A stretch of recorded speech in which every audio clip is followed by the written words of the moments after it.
Ayan mga kalutong bahay, magluto ako ng buttered shrimp. Ayan siya. At ayan na ang ating luya at saka garlic. Yan muna ang unang igisa. Napakadali lang ito mga kalutong bahay. Ayan siya, laki ng hipon. Ayan, ang mahal ng hipon na to mga kalutong bahay. Pero di bali, bihira lang din naman magluto. Ayan. 16 piraso lang ang laman sa 1 kilo. Tsaka 900 1 kilo. O diba? Kaya hindi pwedeng palagi butas ang bulsa. Sugpo sana kaso 1.5 1 kilo sa sugpo. At ayan na, pwede na ilagay ang ating hipon. Ayan, asin lang ang ilagay natin panlasa nito mga kalutong bahay. Ayan.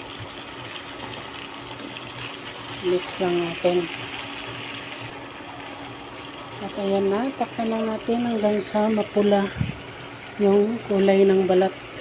Ayan siya. Kailangan takpan kasi malalaki yung hipon para sabay-sabay na maluto. Kasi hindi natin pwedeng i-overcook sa pagluto mga kalutong bahay. Ayan, yan ang tamang luto sa hipon. At ayan, nilagyan ko muna ng asin. Kaya mix ko muna ulit bago takpan. Ganito magluto dito. Mga kalutong bahay pag hipon. Buttered hipon. Asin lang ang ilagay na lasa. Wala nang iba. Kaya napakadali lang magluto ng hipon. At ayan na mga kalutong bahay. Nakita nyo na may yung nakikita ko. Yan. Pumula na. Kaya, yan ang ating sauce. Sarap. Ito pala yung sauce. Masarap ihalo sa kanin. Pakadali lang. Ready na itong ihain mga kalutong bahay.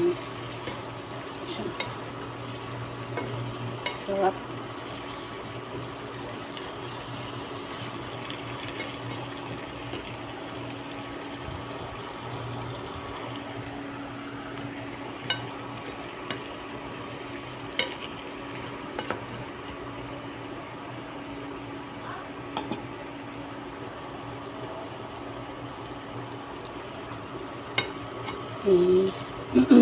Haluin na lang muna natin.